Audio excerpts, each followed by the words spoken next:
साकेत प्रणाम एवरीवन। मैं हूं आपकी होस्ट उपहार श्रीवास्तव और आपका स्वागत है साकेत संवाद में। आज का हमारा एपिसोड हम हमारे पिछले गेस्ट डॉक्टर अंशुमाली शर्मा जी की बात से स्टार्ट करते हैं, जहां उन्होंने कहा था कि जो भी एक बार एनएसएस से जुड़ जाता है एनएसएस उसका साथ कभी नहीं छोड़ता। और इसके साथ ही उन्होंने जिक्र किया था अपने प्रिय 4 स्टूडेंट्स का। आज हमारे बीच उन्हीं 4 स्टूडेंट्स में से एक स्टूडेंट उपस्थित हैं। इन्होंने बहुत छोटी सी आयु में ही माननीय राष्ट्रपति महोदय जी द्वारा राष्ट्रीय सम्मान प्राप्त किया और समाज सेवा के क्षेत्र में एक ब्रांड के रूप में स्थापित हुए। तो आइए स्वागत करते हैं श्री अजीत कुशवाहा जी का। बहुत बहुत धन्यवाद आपका। और बड़ी ही प्रसन्नता है कि इस तरह के आप लोग सीरीज का आयोजन कर रहे हैं, जो कि युवाओं के साथ साथ पूरे समाज के लिए काफी लाभकारी है। बहुत बहुत आभार साकेत ग्रुप ऑफ कॉलेजेस का, जिन्होंने इस तरह की सीरीज का आयोजन किया, और आपका भी बहुत बहुत धन्यवाद। सर आपका भी फिर से स्वागत है हमारे शो में। और सर जैसा कि सर अंशुमाली सर ने पिछले एपिसोड में बताया था कि जो भी एनएसएस से एक बार जुड़ जाता है एनएसएस उसका साथ कभी नहीं छोड़ता है। तो आपके जीवन में क्या भूमिका रही एनएसएस की, आपके व्यक्तित्व निर्माण में क्या भूमिका रही एनएसएस की? ये सच है कि एनएसएस से जुड़ना थोड़ा मुश्किल भी होता है, क्योंकि बहुत जल्द लोग जुड़ नहीं पाते, लेकिन जो लोग जुड़ जाते हैं वो इसे छोड़ नहीं पाते। ये बिल्कुल सच है। कुछ इस तरह का सामने भी आया कि जब शुरुआत में मैंने एनएसएस को देखा तो मैं जुड़ नहीं पाया। मुझे लगा कि ये क्या है, यहाँ पे रोज एक दिन की एक्टिविटी होती है, लोग आते हैं, स्वच्छता कार्यक्रम चलाते हैं, संगोष्ठी करते हैं। तो मुझे लगा कि चूंकि मैं साइंस का स्टूडेंट था, तो मुझे लगा कि ये सब चीजें मेरे लिए नहीं है। ये पता नहीं क्या क्या चलता रहता है कॉलेज में।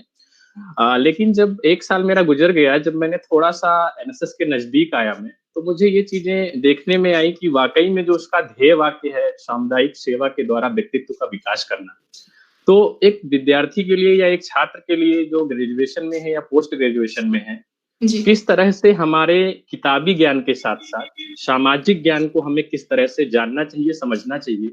क्योंकि हम जब ग्रेजुएशन में होते हैं, हम शायद एक युवा अवस्था में जाते हैं। जब हम 18 साल पूरे कर लेते हैं, तो हम एक वयस्क के तौर पे जो कहते हैं कि हमें मताधिकार भी मिलता है, हमें एक एडल्ट की तरह व्यवहार किया जाता है, जो संवैधानिक चीजें हैं, तो हम एक परिपक्वता की ओर बढ़ते हैं। तो कहीं ना कहीं किताबी ज्ञान के साथ हमें जो सामाजिक चीजें हैं और हमारे जो व्यक्तित्व कैसा होना चाहिए, क्योंकि हर किसी के एक अलग अलग रोल होते हैं। समाज में हमारी अलग भूमिका है, परिवार में अलग भूमिका है, विद्यालय में अलग भूमिका है। तो अलग अलग प्लेटफॉर्म पे हमारी अलग जिम्मेदारियां होती हैं, समाज में हम अलग अलग जिम्मेदारियां निभाते हैं। तो ये सब चीजों का जो एक कहते हैं कि सामायिक ज्ञान है, जो एक पूरा तरह से हमें हर तरह से कैसा व्यवहार कहाँ हमारा होना चाहिए। हम जब अपने फ्रेंड सर्किल में बैठते हैं, हमारी अलग तरह की गतिविधियां होती हैं। हम जब बड़ों के साथ बैठते हैं, बच्चों के साथ बैठते हैं, तो हर किसी का एक तरीका है। तो वो कहीं न कहीं राष्ट्रीय सेवा योजना बहुत नजदीकी से सिखाता है। और जो खास बात ये है, कहते हैं कि राष्ट्रीय सेवा योजना में जो हम बात करते हैं कि वसुधैव कुटुंबकम की, या एक साथ साथ कोई हम बड़ा छोटा नहीं होता, क्योंकि हम जब कैंप्स में जाते हैं तो एक बड़े परिवार के लोग, छोटे परिवार के लोग, मिडिल क्लास के लोग, वहां सब हम सब युवा एक साथ समान होते हैं। हम 8-10 लोग एक थाली में खा लेते हैं। भाई कोविड आज आया है, लेकिन कोविड से पहले ऐसी समस्याएं नहीं थी। हम सब एक साथ खाते थे। कौन खा रहा है, कौन हिंदू है, कौन मुस्लिम है, कौन किस कास्ट का है, कौन किस धर्म का है, हम वहाँ मायने नहीं रखते। तो उससे अच्छा प्लेटफॉर्म मुझे ये लगा कि जो सामाजिकता का जो एक पूरी तरह से ये होना चाहिए कि हम बिना किसी जाति पात के, बिना किसी ऊंच नीच के, किसी भी कोई वहाँ पे आर्थिक बंधन नहीं है, तो हम सब समानता का जो बोध कराते हैं, वो राष्ट्रीय सेवा योजना ने सिखाया। जी बिल्कुल। और हमें वहीं से ये प्रेरणा मिली कि वाकई में ये जो दूसरी चीजें हैं जो हमें अलग करती हैं, चाहे वो जात के आधार पे हो, चाहे आर्थिक आधार पे हो, या बहुत सारी ऐसी असमानताएं हैं, उनको दूर करने का एक अच्छा प्लेटफॉर्म है, जहाँ पे एक बराबरी का दर्जा हर किसी को दिया जा रहा है। और एक हमें व्यक्तित्व को विकास करने की जो बात आ रही है, जो युवाओं का कैसे हम विकसित करें, जो मैंने बात की कि हम समाज में हमारे अलग अलग रोल हैं, अलग अलग जिम्मेदारियां हैं, उनको भी हमने कैसे वहन करना चाहिए, कैसे निभाना चाहिए, उसके लिए भी बहुत अच्छा एक माध्यम हो सकता है। जी जी, बिल्कुल। सर जैसे आपने कहा कि आप साइंस बैकग्राउंड के थे, फिर आपने एनएसएस जॉइन किया, जी, फिर आपको स्टार्टिंग में थोड़ी प्रॉब्लम हुई। फिर आपने सर आगे चल के 3 सब्जेक्ट से मास्टर्स किया, जैसा कि हमने देखा कि आपने 3 सब्जेक्ट से बिल्कुल। मास्टर किया तो मतलब कैसे आपने क्या प्लान किया या फिर क्या सोच के ऐसे डिफरेंट फील्ड से 3 सब्जेक्ट से मास्टर? देखिए फ़ील्ड डिफरेंट देखने में लगते हैं, मेरा बेसिक फ़ील्ड एक ही है, वो मेरा लॉ है। क्योंकि जी, मैंने बीएससी किया बीएससी के बाद मेरा चूँकि रुझान थोड़ा कॉन्स्टिट्यूशन की तरफ था और मैं थोड़ा-सा इन सब चीज़ों में ज़्यादा रहता था कि मुझे लोग मुझे बचपन से कहते भी थे कि ये थोड़ा बड़ा होके वकालत अच्छी कर लेगा। क्योंकि मैं छोटे से ही उस तरह से नहीं होता, लोग कहते हैं कि बड़ी अच्छी वकालत कर लेते हो या अपनी चीज़ को अपना पक्ष रखना। तो मेरा भी इंटरेस्ट था, लोग कहते भी थे, तो मुझे भी मैंने फिर लॉ किया, एलएलबी किया, एलएलबी के बाद मैंने मास्टर्स किया लॉ में। लेकिन उसके साथ-साथ आपने जो 2 चीज़ें देखी होंगी, 2 जी, मास्टर्स हैं, एक सोशल वर्क में और एक जर्नलिज्म में। तो वो 2 इस तरह के संयोग हैं, जो कहते हैं कि मेरी वो शौक है वो। शौक इस तरह से कि मुझे लिखने का शौक है, मेरा ब्लॉग है युवाओं की दुनिया के नाम से, जो बेसिकली हम युवाओं के लिए लिखते हैं जी, कि युवाओं की सोच कैसी हो, युवाओं की विचारधारा कैसी हो और वो जो भी हमारा ब्लॉग प्रेरित है या जो लेखनी प्रेरित है, वो स्वामी विवेकानंद जी के विचारों से प्रेरित है। जी, तो उस तरह से हमने लिखने का शौक था, तो फिर हमने मास्टर्स कर ली पत्रकारिता में। कहीं न कहीं हमारी जो लेखनी है, वो एक तरह से प्रमाणित हो जाए या हमारा एक तरह से उसमें डिग्री हो जाए। तो इस जी, आधार पे मैंने राजर्षि टंडन ओपन यूनिवर्सिटी से पत्रकारिता कर ली मास्टर्स में। दूसरा आपने देखा होगा सोशल वर्क है हमारा जी, मास्टर्स एमएसडब्ल्यू।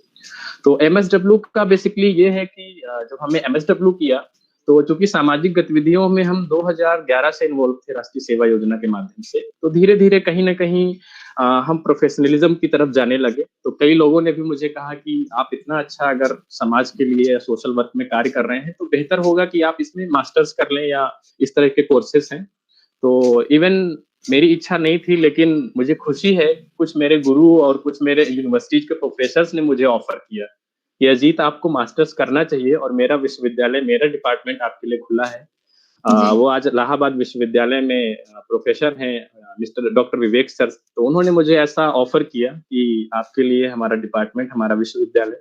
तो ऐसे मौके भी मुझे मिले, तो मैं उन सबका भी आभारी हूँ जिन्होंने मुझे इस लायक समझा और शायद कहीं न कहीं वो मेरे लिए भी प्रेरणादायक हैं, जो मैंने डिग्री हासिल की है, तो कहीं न कहीं उनसे मैंने भी कुछ सीखा है क्योंकि जब जी, हम नॉर्मल जो हम सोशल कार्य में रहते हैं और जो हम प्रोफ़ेशनलिज़्म है, जो हम पढ़ाई करके जो सोशल कार्य करते हैं, थोड़ा-सा उनमें जी, भिन्नताएँ भी हैं।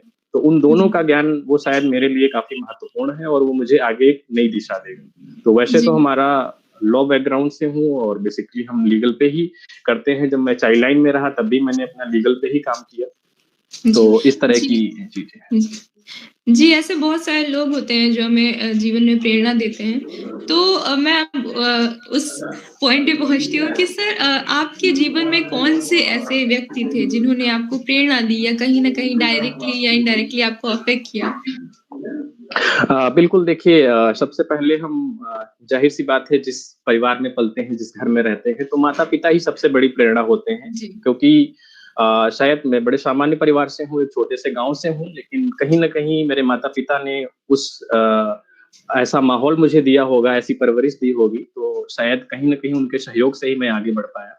जी, इसके बाद में जो अहम भूमिका होती है, हालाँकि गुरु का स्थान सदैव श्रेष्ठ होता है। तो लेकिन हम क्योंकि जिस परिवार में पले-बड़े हैं, जहाँ से हमारी शुरुआत हुई है, तो माता-पिता का अहम रोल है। इसके बाद हम गुरु की बात करते हैं, तो कुछ ऐसे गुरु मिल जाते हैं, शायद हमने जो जहाँ से जूनियर्स की पढ़ाई की होगी, अपना हाई स्कूल कंप्लीट किया होगा, कुछ ऐसे गुरु भी मिले, लेकिन शायद हमारी समझ उतनी नहीं रही होगी। लेकिन जब हमने बीएससी में आए, जब मैंने भूगर्भ विज्ञान में शायद अंशुमाली सर मुझे पहले वो मेरे ऐसे गुरु थे, वो मेरे ऐसा पहले उन्होंने मतलब होता ये है कि जब आप कहीं होते हैं, आप किताबी ज्ञान के साथ आपकी चीज़ों पे चर्चा करें, आपकी बात करें कि जी, आप क्या करना चाहते हैं, क्या बनना चाहते हैं, आप कहाँ रहते हैं, कैसे आते हैं, तो शायद ये कोई नहीं पूछता है। आप आते हैं, अच्छी बात है, क्लास में आए हैं तो बहुत अच्छा है, नहीं आए हैं तो जी, भी अच्छा है। ग्रेजुएशन में तो ये भी है, नहीं आए हैं तो भी अच्छा है।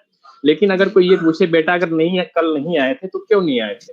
उसके पीछे की वजह जानना चाहें, तो शायद जो जी, हमारा एक इमोशनल जुड़ाव बढ़ता है, तो बिल्कुल। ऐसे लोग हमें प्रेरित करते हैं। फिर वो ये भी जानना चाहते हैं क्योंकि सर इस तरह से अपने हर स्टूडेंट से बात करते हैं कि आप क्या बनना चाहते हैं, आगे चल के क्या करना चाहते हैं। अगर आपने भूगर्भ विज्ञान लिया है तो क्यों लिया है? जी। अगर आपने इस सब्जेक्ट को चुना है तो क्यों चुना है? तो इस तरह के जो प्रश्न हैं ना, तो कहीं न कहीं वो हमें एक गुरु और शिष्य की परंपरा को भी सुदृढ़ करते हैं और जो हमारी कहते हैं कि जो गुरुकुल प्रथा थी, जो गुरुकुल प्रणाली थी, वो जी। गुरुकुल प्रणाली भी कहीं न कहीं देखने को मिलती है कि हम गुरु के पास बैठे हैं। खासकर हम लोग राष्ट्रीय सेवा योजना के कैंप्स में ये चीज़ें निकल के आती थी कि रात में कैंप लगे हुए हैं, हम सब बैठे हुए हैं, तो ऐसे ही बातचीत हो रही हैं। तो इसके साथ-साथ हमने जब मास्टर्स किया तब हमें कुछ ऐसे हमने डॉक्टर विवेक सर का नाम लिया, तो कुछ उन्होंने भी इस तरह की हम लोगों को बातें बताई, बातें सिखाई। तो जी। ऐसे लोगों का बहुत अहम रोल रहा है हमारे ज़िंदगी में और ख़ासकर अंशुमाली सर का जो आज भी मुझे कोई समस्या होती है, तो शायद मेरा पहला फ़ोन उन्हीं को जाता है कि सर ऐसा है तो मुझे क्या करना चाहिए? तो आज भी वो जी। उसी तरह से डाँटते हैं, उसी तरह से समझाते हैं। तो ये एक इमोशनल ऐसा इमोशनल कनेक्शन भी जुड़ा जी है आप बिल्कुल, बिल्कुल। जी। तो सर आपने चाइल्ड प्रोटेक्शन के क्षेत्र में भी काफ़ी कार्य किए हैं, हमने देखा है। जी। तो इस क्षेत्र में जाने के पीछे कोई ऐसी घटना थी या कोई ऐसी वजह जिसके कारण आप इस फ़ील्ड में गए या इस फ़ील्ड में आपने कोई देखिए वजह है तो इसलिए नहीं है क्योंकि 2013 तक जब हम लोग बीएससी कर रहे थे तो नॉर्मली ये था कि चाइल्ड लाइन से हम लोग क्योंकि एनएसएस में रहने के साथ-साथ हम लोग चाइल्ड लाइन से थोड़ा-सा जुड़ गए कि जो बच्चे असहाय हैं, गरीब हैं, बच्चे जो परिवार से बिछड़ जाते हैं, तो जी। हम लोग बालगृह में जाके बैठते थे, बात करते थे। तो बहुत सारे ऐसे बच्चे होते थे वहाँ पे 2 साल के बच्चे हैं, 3 साल के बच्चे हैं, उनको ये भी नहीं पता कि वो किस वजह से घर से भटके हैं, वो किसी मेले में छूट गए हैं, वो रो रहे हैं, घर वापस जाना चाहते हैं, लेकिन वो अपने माता-पिता, अपने परिजन, अपने पते के बारे में कुछ भी नहीं बता पाते हैं। जी। तो हम लोग बालगृह में जाते थे, उनके साथ 2 अक्टूबर सेलिब्रेशन करना, उनके साथ बाल दिवस मनाना, उनके साथ बात करना क्योंकि वो बच्चे वाक़ई में उनको कुछ नहीं पता है क्योंकि वो कहाँ आ गए हैं, बस उनकी एक ही ज़िद है कि उन्हें घर जाना है। तो जी। इस तरह से हम लोग राष्ट्रीय सेवा योजना के माध्यम से ही जुड़ चुके थे इन संस्थाओं से, जो बालगृह है या चाइल्ड लाइन है। फिर मुझे 2015 में काम करने का मौका मिला, तो 2015 से मैंने 4 साल तक चाइल्ड लाइन में जिला समन्वयक के पद पे काम किया।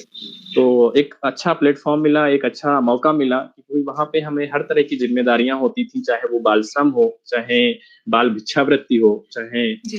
बच्चों के शोषण में बहुत सारी कैटेगरी हैं। बच्चों के साथ कॉर्पोरल पनिशमेंट के मामले हैं, बच्चों के साथ स्कूल में घटनाएँ हो रही हैं, बच्चों के साथ पॉक्सो जिस तरह से ये बच्चों के साथ सेक्सुअल हैरेसमेंट के मामले हैं या घरेलू हिंसा है, तो इस तरह के जी। बहुत सारे मामले आते थे, बहुत सारे केस पे हम लोग इंटरव्यू करते थे। तो कहीं न कहीं जो इस क्षेत्र में काम करने का मुझे लगा कि इस क्षेत्र में आना चाहिए, तो ये मुझे एनएसएस के माध्यम से ही एक राह मिली, जो मैं बालगृह से जुड़ पाया, चाइल्ड लाइन से जुड़ पाया। इसके बाद मुझे वहीं 4 साल काम करने का मौका मिला और मैंने जो एलएलएम का मेरा जो स्पेशलाइज़ेशन है, वो भी मेरा बाल संरक्षण में ही स्पेशलाइज़ेशन है। बच्चों की क्या जी। स्थिति होनी चाहिए और राज्य की क्या ज़िम्मेदारी है, तो इसी पे हमने काम किया।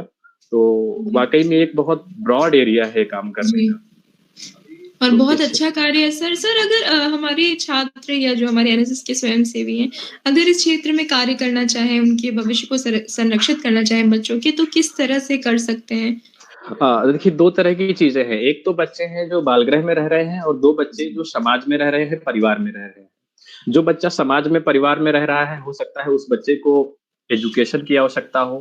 उस हमारे बच्चे को छात्र या जो हमारे एनएसएस के कई सारे स्वयं हमारे राष्ट्रीय सेवा योजना के छात्र हैं जो वर्तमान में स्वयंसेवक हैं, एनएसएस के, एनसीसी के, एनवाईकेएस के वॉलंटियर्स, तो वो लोग इस तरह का कैंपेन चला भी रहे हैं, काम भी कर रहे हैं। वो अलग-अलग कम्युनिटी में बच्चों को इकट्ठा करते हैं, वहाँ उनको पढ़ाई कराते हैं, उनको सिखाते हैं और ख़ास जी। करके कई सारे उदाहरण हैं। बाराबंकी में एक एनएसएस की पूर्व वॉलंटियर है, उन्होंने बच्चे को यूट्यूब के माध्यम से और इंटरनेट के माध्यम से स्पेनिश लैंग्वेज अलग-अलग फ़ॉरेन लैंग्वेज सिखा दी। तो सोचिए जी। बाराबंकी के बच्चे जो हिंदी के साथ शायद इंग्लिश भी बड़ी दुर्लभ थी उनके लिए, तो दूसरी भाषा बिल्कुल। का ज्ञान सीख रहे हैं। लखनऊ की कई ऐसी मलिन बस्तियाँ हैं जहाँ पे लोग जाकर के उनको पढ़ाई की, स्वच्छता की बात कर रहे हैं, उनको बेसिक ज्ञान कैसा होना चाहिए। इसके बाद जो एक्स्ट्रा करिकुलम है, जी। पेंटिंग हो गई, इसके साथ-साथ कविताएँ, गायन और फिर हमारा जो ये आजकल है कि बच्चों के अभी एक हैं एनएसएस के कुछ वॉलंटियर्स हैं, वो बच्चों को दिया बनाना सिखा रहे हैं।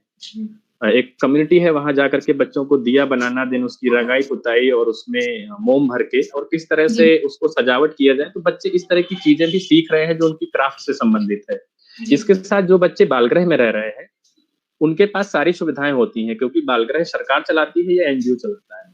वहाँ पे होता क्या है कि उनके पास पढ़ाई की सारी सामग्री है, खाने की सारी व्यवस्थाएं हैं, कपड़े हैं। हुँ, उनको सिर्फ एक चीज की कमी होती है, वो होता है इमोशनल सपोर्ट, अपनापन। तो जी, शायद वो उन बच्चों को नहीं मिल पाता। तो मैं निवेदन इस हुँ, प्लेटफॉर्म के माध्यम से ये भी करना चाहूंगा, जिन वॉलंटियर्स के घर के आसपास बालगृह है, शेल्टर होम है, तो वहां जाके वो परमिशन ले लें, जो माध्यम है परमिशन के। इसके बाद अगर वो हफ्ते में कभी 1 घंटे भी उन बच्चों के साथ खेलें, बैठें, बात करें, क्योंकि हर कोई जो प्रोफेशनल है, जहाँ वहाँ पे काम कर रहा है, वो अपना काम ही कर सकता है। वो जी, उन्हें बिल्कुल, वो इमोशनल सपोर्ट नहीं दे सकता, वो अपनापन नहीं दे सकता, वो भावनात्मक सहयोग नहीं दे सकता। जी, तो एक अच्छा ये होगा कि लोग भावनात्मक रूप से जुड़ें, उन्हें एक अपनापन दें, तो उन बच्चों को भी, क्योंकि जब अपनापन मिलता है, वो बच्चे अपने अंदर की सारी चीज़ें हमें साझा कर देते हैं। हो जी, सकता है और ये मेरा एक अच्छा अनुभव ये रहा है कि मैडम कि ये जो बच्चे हम लोग जब बात करते हैं, जब उनसे इमोशनल हम लोग जुड़ जाते हैं, तो वो सारी चीज़ें बताते हैं कि वो कब घर से निकले, किन वजहों से वो घर से निकले हैं, अब वो घर जाना जी, चाहते हैं तो उनका पता क्या हुँ, है, तो वो आपसे हुँ, धीरे-धीरे बात-बात में सब बता देंगे। तो जी, एक अच्छा माध्यम है कि बालगृह में रह रहे बच्चे को घर भी पहुँचाया जा सकता है और उन्हें हुँ, एक हम खुशी का माहौल दे सकते हैं। जी। जी, मैं आशा करती हूँ कि हमारे प्लेटफ़ॉर्म के माध्यम से ज़्यादा दर्शक हमारे इस चीज़ को सुनें और समझें इस चीज़ को और बिल्कुल। अनुसरण करें आपकी बातों का। जी, क्योंकि सही बात है ये कि बहुत सारे ऐसे बच्चे हैं जो हो सकता है किसी कारण से अपने घर से निकले हों या कुछ भी, तो हम लोग ये कर सकते हैं कि उन्हें इमोशनल सपोर्ट बिल्कुल। दें। और सर अभी जैसे कोरोना काल चल रहा है और हमारे जो युवा हैं बहुत फ्रस्ट्रेटेड हैं, वो रीज़न्स हैं, उनके करियर है, उनकी पर्सनल लाइफ़ है और ये लोग जो हमारे युवा हैं नशे की ओर जा रहे हैं और हमने देखा है कि आपने इस क्षेत्र में भी काफ़ी कार्य किए हैं। तो आप क्या उन्हें सुझाव देना चाहेंगे इस बारे में? अ, अब नशा मुक्ति की बात करें तो शायद इस टाइम भी बड़ा मुद्दा उछाल में आया। कोविड के बाद से हमारी पूरी जी, इंडस्ट्री बिल्कुल। जो है, बॉम्बे से लेकर के जो है, बॉलीवुड से लेकर के और एक धरातल तक जो है, जी, बिहार वगैरह में भी अगर शराबबंदी होने के बावजूद भी, मतलब धूम्रपान में तो बहुत सारी श्रेणी आ जाती हैं, गुटखा, सिगरेट, शराब से लेके, लेकिन जो आधुनिकता में है, लोग कई सारी चीज़ें शौक में भी कर रहे हैं कि क्योंकि उनका दोस्त कर रहा है तो वो भी करेंगे। लोगों का कहना है कि जब वो परेशान होते हैं, जब वो फ्रस्ट्रेशन में जा रहे हैं, जब उनको कोई समस्याएँ आ रही हैं, तो वो नशे का सहारा ले रहे हैं। हम जी, लोगों ने कई सारी प्रशिक्षण लिए हैं, कई सारे नशा मुक्ति के अभियान चलाए हैं और साथ ही साथ जो अधिनियम था 2003 में आया था कि किस तरह से सार्वजनिक स्थानों पर धूम्रपान करने का जुर्माना वसूला जाए, तो शायद सरकार उसमें ढिलाई भी बरत रही थी। हम लोगों ने उसके लिए कई सारी आरटीआई भी लगाई कि आपने कितना जुर्माना सार्वजनिक स्थानों पर वसूला है, तो वो बहुत ही जी, नगण्य है। जी, तो इन सब चीज़ों की भी जागरूकता होनी चाहिए कि हमें धूम्रपान करना ही है तो कहाँ करना चाहिए। शायद खुले में अगर हम कर रहे हैं तो हमारे साथ-साथ 2, 4, 10, 20 लोग जो हैं उनको भी समस्या हो रही है। इसके जी, साथ जो युवा नशे में लिप्त हो रहे हैं, तो बेशक वो नशे की बोतल हो या पैकेट हो, उसपे भी लिखा हुआ है कि वो घातक है और सब जी, पढ़े-लिखे लोग हैं, हिंदी, जी, इंग्लिश सब में लिखा रहता है। जानते हुए भी अगर हम उसकी तरफ जा रहे हैं, एडिक्शन हो रहा है और कितने सारे कैंपेन चल रहे हैं। लेकिन अब लॉकडाउन की अगर बात करें तो सरकार ने भी दवा और दारू 2 ऐसी चीज़ें थी जिनको छूट दे रखी थी। तो कहीं न कहीं सरकार को भी इसमें सोचना चाहिए कि वाक़ई में बात हमारा अगर आर्थिक समस्या का है तो और भी साधन हो सकते हैं।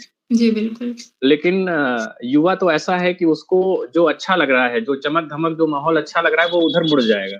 जी, लेकिन हमारी सरकारें, हमारे समाज, हमारे लोग, हमारे ऑफिसर्स, नेता, इन सब की भी ज़िम्मेदारी एक बनती है कि हमें अपने कैसे राष्ट्र का निर्माण करना है, कैसा समाज हम देखना चाहते हैं।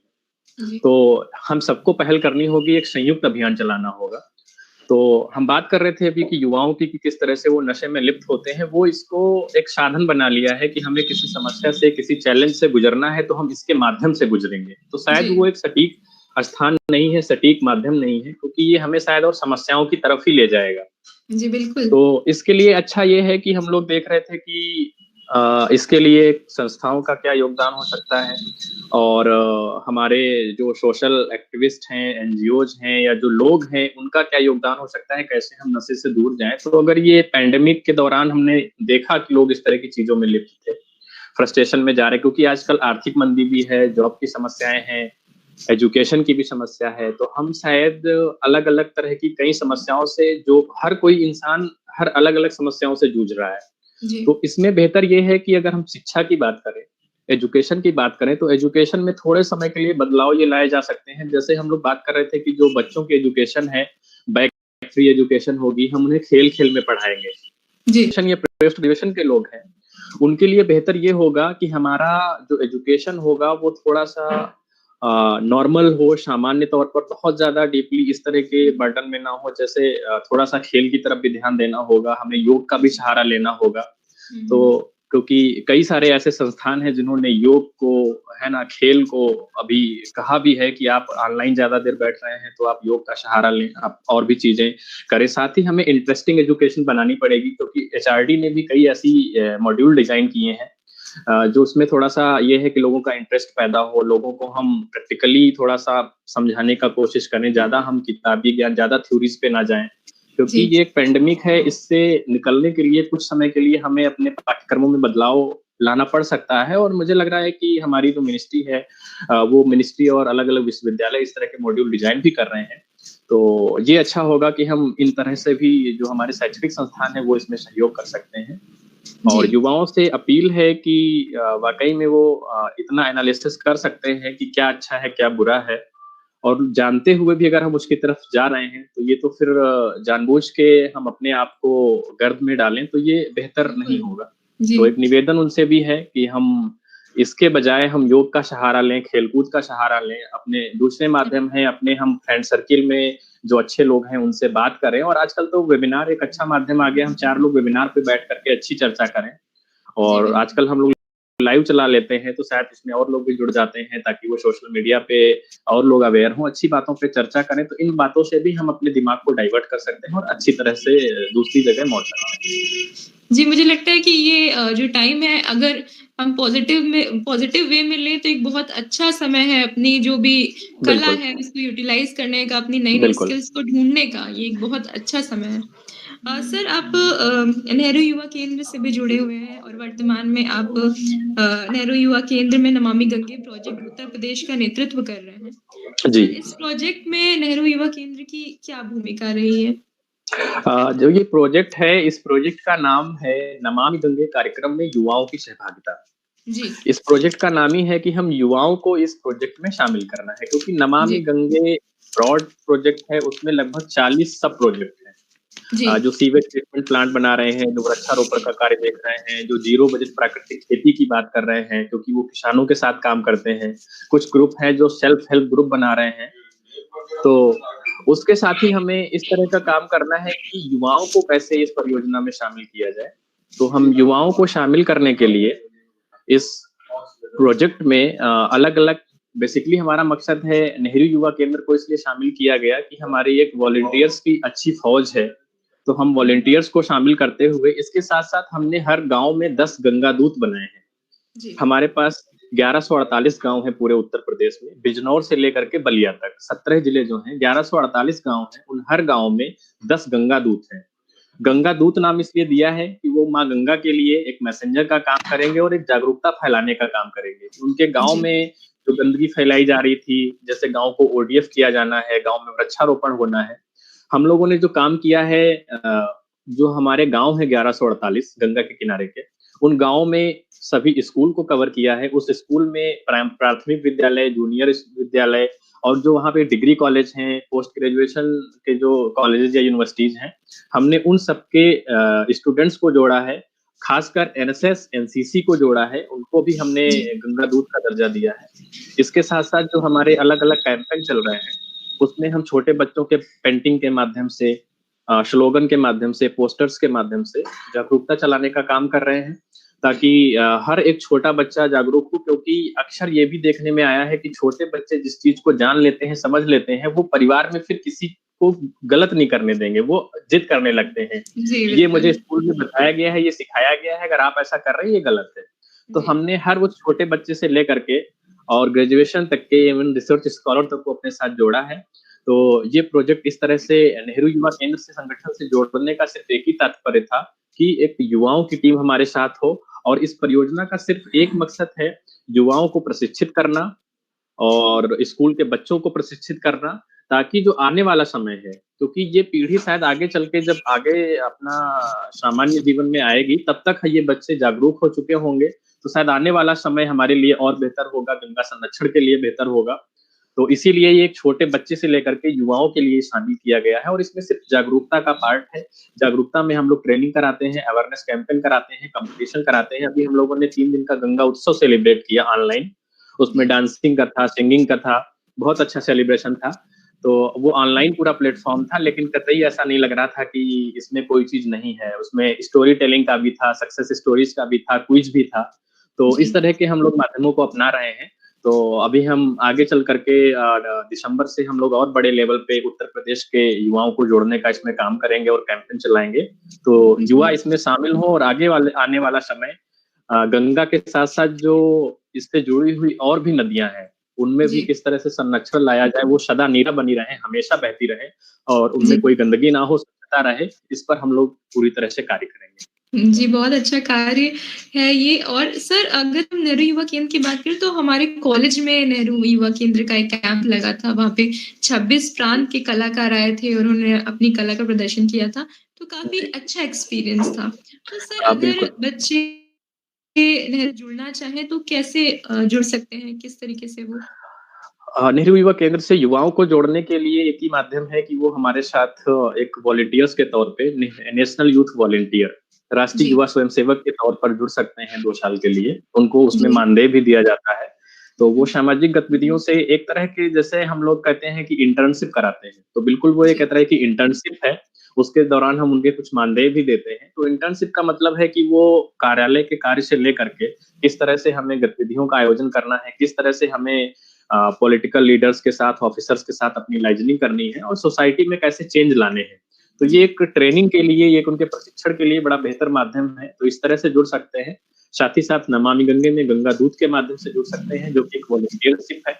तो गंगा दूत के लिए जो लोग हमारे जो जिले हैं गंगा के, उनमें अगर वो निवास करते हैं, तो हमारे साथ वो गंगा दूत के तौर पे जुड़ सकते हैं। इसके साथ-साथ हम अलग-अलग समय पे अलग-अलग तरह की गतिविधियाँ होती हैं, जिनमें वो ऑनलाइन या ऑफलाइन, क्योंकि दोनों तरह के प्लेटफ़ॉर्म आजकल मुहैया कराए जा रहे हैं, तो वो उस तरह से भी जुड़ने का काम कर सकते हैं। जी। जी। ये आपने बहुत अच्छा सजेशन दिया है, क्योंकि काफ़ी अच्छा एक्सपीरियंस था जब हमारे यहाँ कैंप लगा था। जी। तो इसलिए मेरे मन में सवाल आया कि हम अगर बच्चे हाँ, जुड़ना बहुत सारी चाहें। हैं, जैसे अभी हम जी। लोगों ने एक भारत श्रेष्ठ भारत कार्यक्रम पहले होता था, उसमें अलग-अलग प्रदेश के युवा आते थे और यहाँ के युवा वहाँ पे जाते थे, तो हम जी। कल्चरल एक्सचेंज की बात हुँ, करते थे, हुँ। हमारा संस्कृति कैसा हो, हमारा पर्यटन है, तो हम हर एक तरह को बिना किसी भेदभाव के, चाहे वो नॉर्थ ईस्ट के लोग हों, चाहे साउथ के लोग हों, चाहे जेएंडके के जी। लोग हों, तो हम एक-दूसरे के साथ घुल-मिल के, जो हमारा एक भारत है, श्रेष्ठ भारत है, या हमारा जो जी। वसुधैव कुटुंबकम की बात करते हैं, जी, विश्व गुरु की बिल्कुल बात आप करते सही हैं, कह रहे हैं। जब तो उनका कैंप लगा था तो ऐसा कॉलेज में लग रहा था कि पूरा भारत ही जी, एक जगह पे आ बिल्कुल। गया है। सही, सही, वो बिल्कुल। जी। तो इस तरह की सर, चीज़ें होनी चाहिए। जी, बिल्कुल।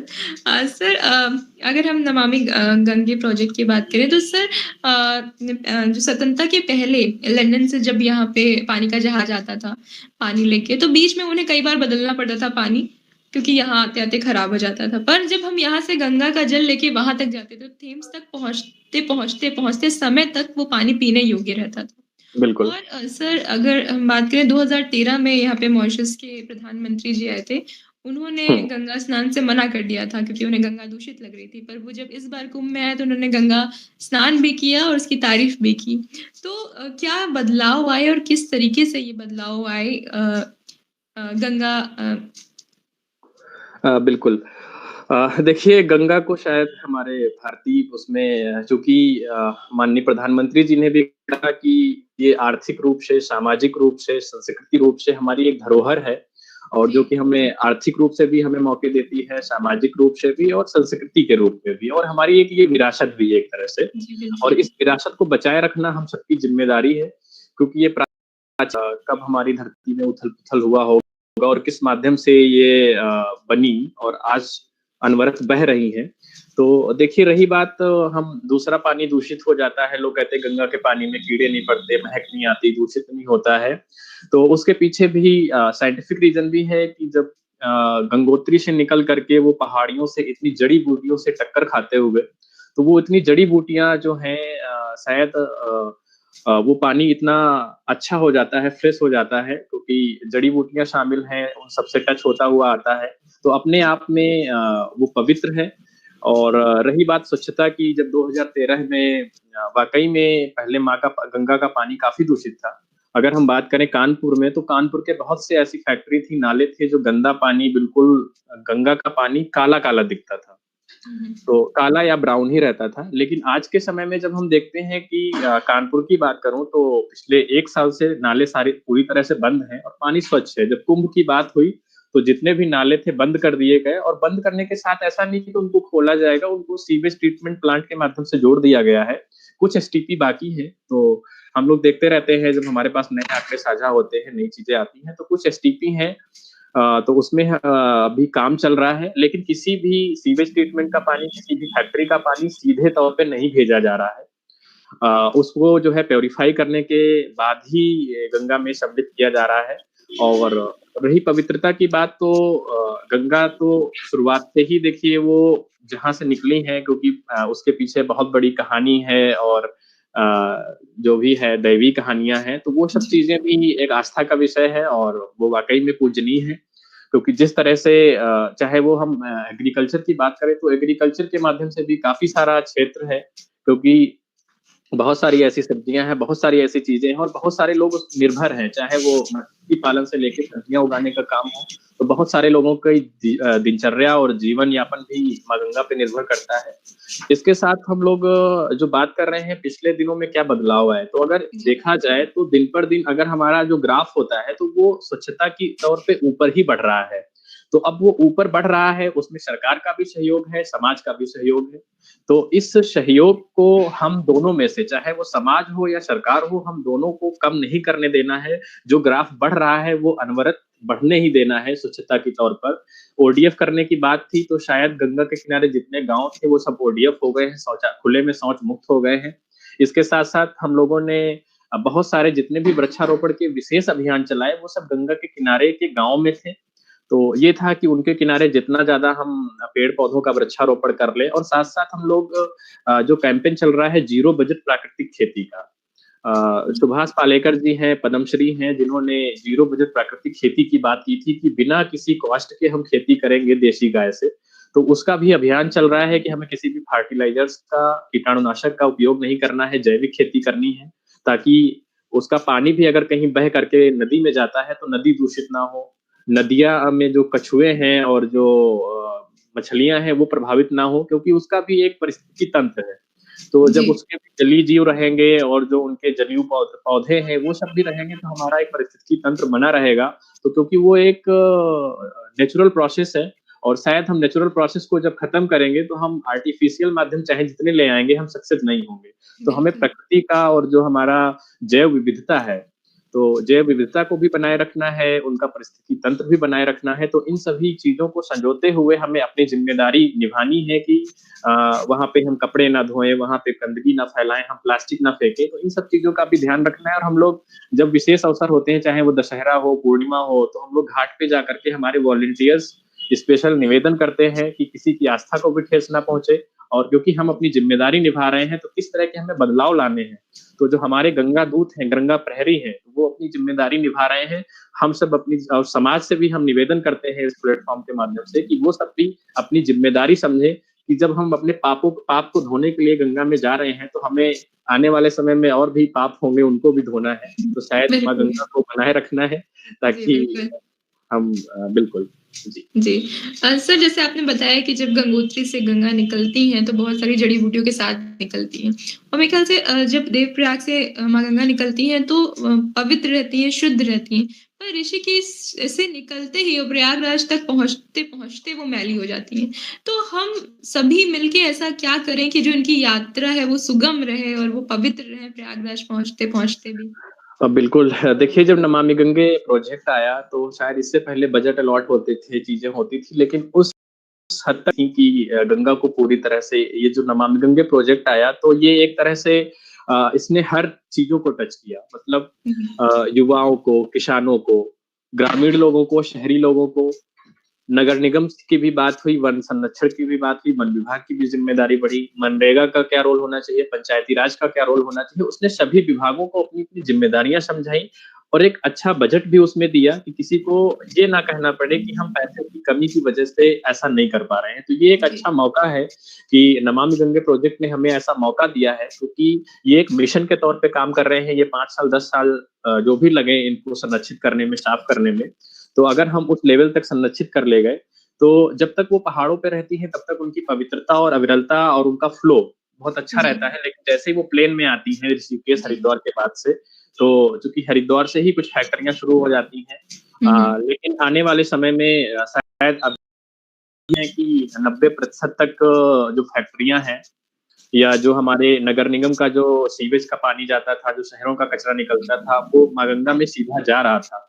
लेकिन जी। अभी उनको प्यूरिफाई करने का, सीवेज ट्रीटमेंट प्लांट बनाने का लगभग काम पूरा हो चुका है और जो बड़ी फैक्ट्रियाँ हैं क्योंकि उनको चिन्हित भी किया जा सकता है, उनको रोका जा सकता है, सरकार उनको जुर्माना भी लगा सकती है, उनको पनिश भी कर सकती है। लेकिन ये जो हमारे वो तो सरकार ने लगभग-लगभग कर लिया है और उसके परिणाम हमें दिख रहे हैं। हम सब जब भी जी। जाते हैं गंगा के किनारे तो शायद जब तक यहाँ से लगा करके और कोलकाता तक, तो हमें परिणाम दिख रहे हैं। जी। लेकिन ये जो हमें इंडिविजुअल जो हमारी ज़िम्मेदारी है, व्यक्तिगत तौर पे जो हमारी ज़िम्मेदारी होनी चाहिए, चाहे वो शवदाह की बात करें या हम उसमें भी साबुन धो दे रहे हैं। बहुत सारे गाँव के ऐसे लोग भी मिले बोलते कि भाई हम तो बचपन से ही मतलब हमारे पूर्वजों से ऐसा होता रहा है कि हम गंगा में ही कपड़े धोते हैं, गंगा में ही शौच करते हैं।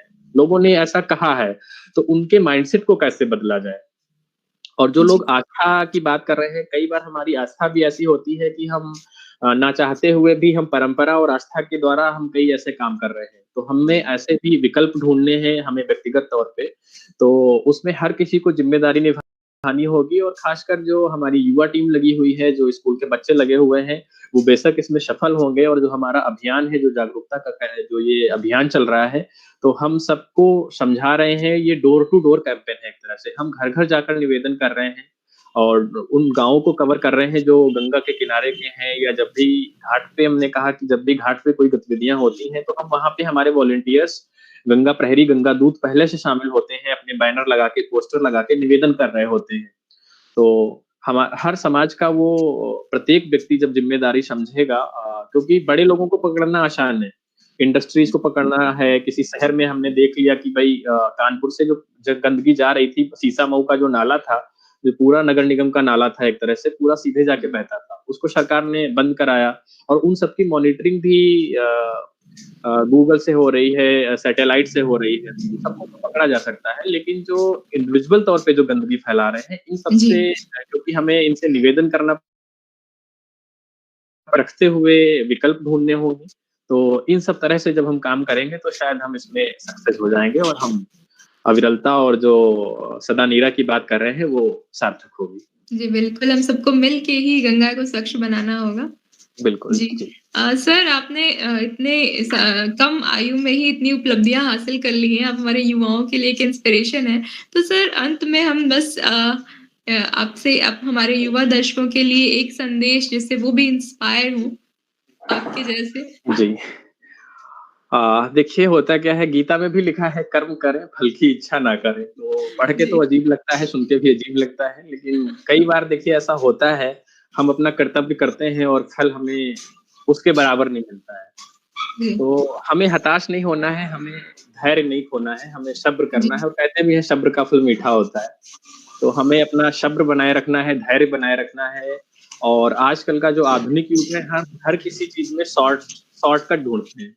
जी। तो सफलता का कोई शॉर्टकट नहीं है। बिल्कुल, सफलता बिल्कुल। आपको वो संघर्ष चाहती है, वो आपके धैर्य को देखती है और सफलता मिलेगी ये निश्चित है। आपने अगर जी।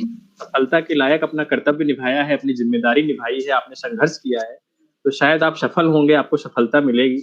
लेकिन हमें अपने धैर्य को नहीं खोना है, हमें शॉर्टकट नहीं ढूँढना है। क्योंकि जी। आजकल हम तुरंत बहुत सारे लोगों से क्योंकि मैं भी बहुत सारी इधर पैंडेमिक पे छोड़ दीजिए, इसके पहले मैं भी बहुत सारे कॉलेजेस में जाता था, यूनिवर्सिटीज़ में जाता था, कैंप्स में जाता था, युवाओं से बात करते थे। तो चूँकि आप जान रहे हैं कि मुझे राष्ट्रीय स्तर के 2 पुरस्कार, राज्य स्तर के कई सारे पुरस्कार, विश्वविद्यालय स्तर के, जिला स्तर के बहुत सारे पुरस्कार मिले हैं। तो खासकर हमारे जो एनएसएस के या एनवाईकेएस के जो युवा साथी होते हैं, उनका एक प्रश्न होता है कि भैया या सर मुझे ये बता दीजिए कि मुझे पुरस्कार कैसे मिलेगा? तो आपको बता दूँ जब मुझे पुरस्कार मिले तो मुझे नहीं पता था कि एनएसएस में कोई पुरस्कार भी मिलता है। जी। मैंने सिर्फ़ अपना काम किया, जब काम करके मैं फ्री हो गया तो मुझे बाद में पता चला कि ऐसा कुछ प्रोसेस होता है, तो मैंने उस प्रोसेस को फ़ॉलो किया। लेकिन मैंने काम किया था तो शायद मुझे पुरस्कार के लिए मैंने किसी से सिफ़ारिश नहीं की, मैं किसी से नहीं कहने गया। इसके बाद राष्ट्रीय युवा पुरस्कार के लिए भी मेरा नॉमिनेशन कब हो गया मुझे नहीं पता चला। तो इस तरह से ये है कि जब हम अपना काम करते हैं और कुछ लोग तो इसलिए भी फ़ोन करते हैं कि ये बता दीजिए कि पुरस्कार के लिए प्रपोज़ल कैसे बनाएँ? जी। या हमें क्या काम करना चाहिए कि मुझे पुरस्कार मिल सकता है? तो हम जब इस तरह की धारणा रखेंगे, सोच रखेंगे, तो शायद वो एक शॉर्टकट माध्यम है, वो सफलता का मुख्य मार्ग नहीं है। तो हमें एक धैर्य के साथ अपने कर्तव्य को निभाना है, अपनी ज़िम्मेदारी को निभाना है और सफलता तो निश्चित मिलेगी। बस ये है कि आजकल हम लोग शॉर्टकट बहुत ढूँढ रहे हैं ना कि हमें बिल्कुल, कुछ होता है बिल्कुल। कि चाहे वो नौकरी के मामले में हो, लोग पहले बोलते हैं कि अच्छा वहाँ फॉर्म निकला है, तो लोग पहले ये ढूँढते हैं कि कोई अपना जुगाड़ है कि नहीं? जी। वहाँ घूस चलेगी कि नहीं चलेगी? वहाँ कोई जानने वाला अपना लिंक है कि नहीं है? जी। तो ऐसा नहीं है, आपके अंदर काबिलियत है, अगर आपके अंदर काबिलियत है तो आप बिल्कुल उसको छीन सकते हैं उस जॉब को, उस नौकरी को। अगर काबिलियत नहीं है तो आपको धक्का मार के भेजा भी जाएगा, तो फिर 4 दिन बाद ये होगा लोग आपको धक्का मार के निकाल भी देंगे।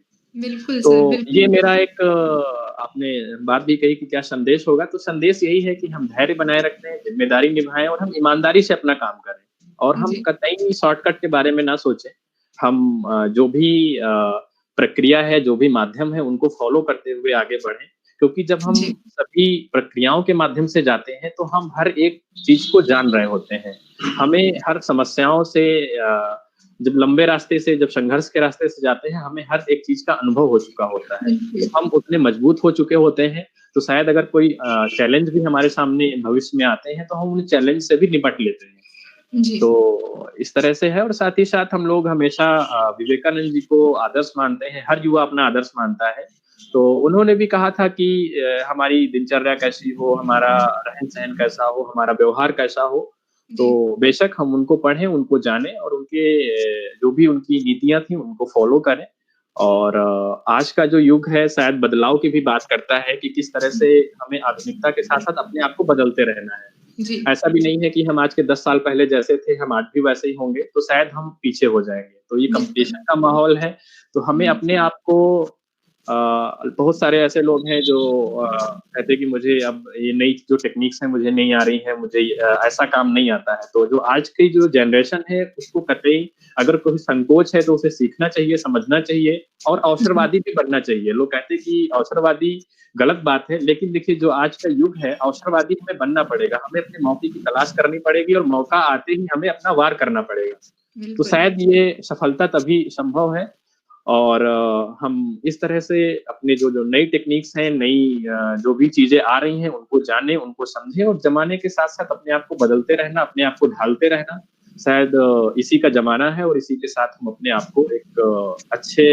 प्लेटफ़ॉर्म की तरफ ले जा सकेंगे और हम चीज़ों को जो है बेहतर कर पाएँगे। जी, बहुत अच्छी सोच है सर आपकी और मुझे लगता है कि आज हमारा युवा ज़रूर इंस्पायर हुआ जी, होगा हमारी आपकी बातों से और बहुत-बहुत धन्यवाद आपने हमें टाइम दिया जी, और बिल्कुल जी। बिल्कुल अच्छी चर्चा रही। आपने जो क्वेश्चन शायद मुझे लग रहा था कि उनमें ऐसा कुछ छूटा नहीं है जो आपने मेरी शुरुआत से लेके और मेरे प्रोफेशन तक में और आपने एंड तक सारे प्रश्न सारे जवाब भी आपने ले लिए और अच्छा है कि इस तरह की चीजें जी, होनी चाहिए कि आप लोग साकेत ग्रुप ऑफ कॉलेजेस अगर इस तरह की कैंपेन चला रहा है तो बेशक क्योंकि आप लोगों ने कहते हैं कि हमारे जैसे प्रधानमंत्री जी कहते हैं कि आप इस आपदा को अवसर में बदलिए तो एक अवसर बिल्कुल। है ये आपके लिए जी, क्योंकि इससे शायद कुछ लोग लाभान्वित होंगे और आपने मुझे भी मौका दिया, हुँ, मुझे इस तरह का आप लोगों ने अवसर दिया, तो हम आपके भी आभारी हैं, आपके पूरे साकेत ग्रुप ऑफ कॉलेज के आपके सभी लोगों के हम आभारी हैं कि इस तरह का आपने मौका दिया, आपने अपना समय निकाला। Thank you so much sir. जी, ओके, थैंक यू, बहुत-बहुत आभार आपका। नमस्कार। आज की चर्चा बहुत ही अच्छी थी। अजीत जी से हमने राष्ट्रीय सेवा योजना और नेहरू युवा केंद्र के बारे में बहुत कुछ जाना और जाना कि कैसे छोटे-छोटे प्रयास समाज में एक बदलाव के लिए काफ़ी होते हैं। और हम एक बार पुनः अजीत जी का आभार व्यक्त करते हैं कि उन्होंने हमें इतना समय दिया और आशा करते हैं कि देवप्रयाग से प्रयागराज तक का माँ गंगा का सफ़र पुनः पवित्र, पावन और अविरल हो जाए। और इसी आशा के साथ हम आज का ये शो यहीं पे समाप्त करते हैं। और अगर अभी तक आपने हमारे चैनल को सब्सक्राइब नहीं किया है तो ज़रूर करें और नीचे दिए गए बेल आइकन को दबाना ना भूलें। तब तक के लिए शुभ रात्रि, गुड नाइट, शब खैर।